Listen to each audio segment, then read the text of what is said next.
Hello everyone, welcome to my show. तो शुरुआत करते हैं आज की इस खास वीडियो की। दोस्तों, होली का दहन बुराई पर अच्छाई की जीत को दर्शाता है, परंतु ये बहुत कम लोग को मालूम होगा कि हिरण्यकश्यप की बहन होलिका का दहन बिहार की धरती पर हुआ था। होली के पर्व से कई कहानियां जुड़ी हुई हैं। इनमें से सबसे प्रसिद्ध होलिका और प्रहलाद की कथा है। विष्णु पुराण की एक कथा के अनुसार प्रहलाद के पिता देवराज हिरण्यकश्यप ने तपस्या पर देवताओं से ये वरदान प्राप्त कर लिया था कि वह ना तो पृथ्वी पर मरेगा, न आकाश में, न दिन में मरेगा, न रात में, न घर में मरेगा, न बाहर, न अस्त्र से मरेगा, न शस्त्र से, न मानव से मरेगा, न पशु से। इस वरदान को प्राप्त करने के बाद वह स्वयं को अमर समझकर नास्तिक और निरंकुश हो गया। उसने अपनी प्रजा को यह आदेश दिया कि कोई भी व्यक्ति ईश्वर की वंदना न करे। अहंकार में आकर उसने जनता पर जुल्म करना शुरू कर दिया। इतना ही नहीं, उसने लोगों को परमात्मा की जगह अपना नाम यानी कि अपना नाम जपने का आदेश दे दिया। हिरण्यकश्यप के घर जन्मा था भक्त प्रहलाद। कुछ समय बाद हिरण्यकश्यप के घर में एक बेटे का जन्म हुआ। उसका नाम प्रहलाद रखा गया। प्रहलाद कुछ बड़ा हुआ तो उसे पाठशाला में पढ़ने के लिए भेज दिया गया। पाठशाला के गुरु ने प्रहलाद को हिरण्यकश्यप का नाम जपने की शिक्षा दी, लेकिन प्रहलाद हिरण्यकश्यप के स्थान पर भगवान विष्णु का नाम जपता रहा। वह भगवान विष्णु को हिरण्यकश्यप से बड़ा समझता था। गुरु ने हिरण्यकश्यप से प्रहलाद की शिकायत कर दी।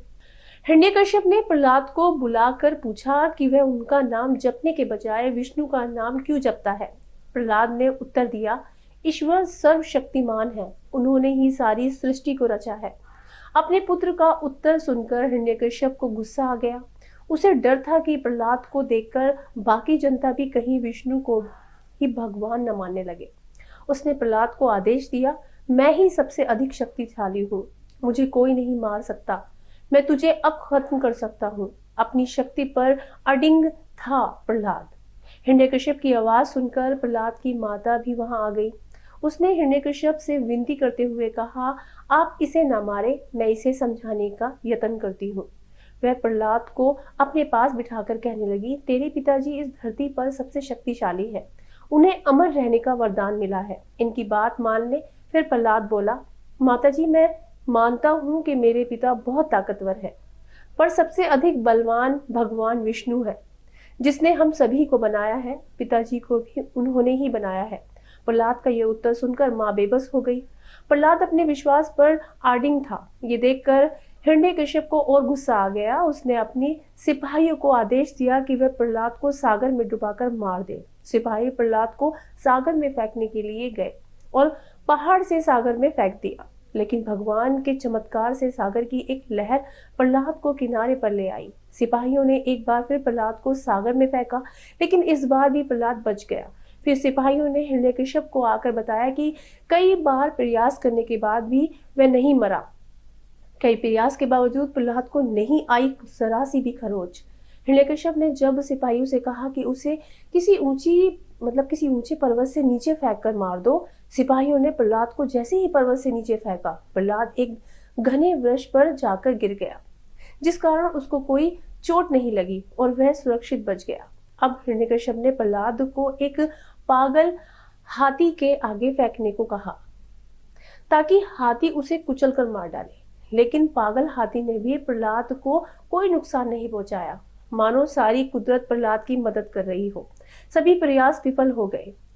बाद में हिरण्यकश्यप की बहन होलिका ने अपने भाई की समस्या का हल निकालने का प्रयास किया। बता दें कि होलिका को वरदान प्राप्त था कि वह आग में नहीं जल सकती। उसने अपने भाई से कहा कि वह प्रहलाद को अपनी गोद में लेकर आग में बैठ जाएगी। वरदान के कारण वह खुद तो आग में जलने से बच जाएगी, लेकिन प्रहलाद जल जाएगा। लेकिन हुआ इसका उलट। होलिका जैसे ही प्रहलाद को गोद में लेकर आग में बैठी तो वह जलने लगी, जबकि प्रहलाद का बाल भी भाका नहीं हुआ। होलिका ने जब वरदान में मिली शक्ति का दुरुपयोग किया तो वरदान उसके लिए श्राप बन गया। बुराई पर अच्छाई की जीत का प्रतीक है होलिका दहन। रंगों वाली होली से एक दिन पहले होलिका दहन होता है, लेकिन दहन बुराई पर अच्छाई की जीत को दर्शाता है। परंतु बहुत कम लोगों को मालूम होगा कि हिरण्यकश्यप की बहन होलिका का दहन बिहार की धरती पर हुआ था। जनश्रुति के मुताबिक उस घटना के बाद से ही प्रतिवर्ष होलिका दहन की परंपरा की शुरुआत हुई। मान्यता है कि बिहार के पूर्णिया जिले के बनमनखी प्रखंड के सिखलीगढ़ में ही वह जगह थी जहां होलिका भगवान विष्णु के परम भक्त प्रहलाद को अपनी गोद में लेकर दहकती आग के बीच बैठी थी। इसी दौरान भगवान नरसिंह का अवतार हुआ था, जिन्होंने हिरण्यकश्यप का वध किया था। पौराणिक कथाओं के अनुसार सिकलीगढ़ में हिरण्यकश्यप का किला था। यही भक्त प्रहलाद की रक्षा के लिए एक खंभे से भगवान नरसिंह अवतार लिए थे। भगवान नरसिंह के अवतार से जुड़ा खंभा आज भी यहाँ मौजूद है। कहा जाता है कि इसे कई बार तोड़ने का प्रयास किया गया। हिरण्यकश्यप का किला था, यही भक्त प्रहलाद की रक्षा के लिए एक खंभे से भगवान नरसिंह अवतार लिया था।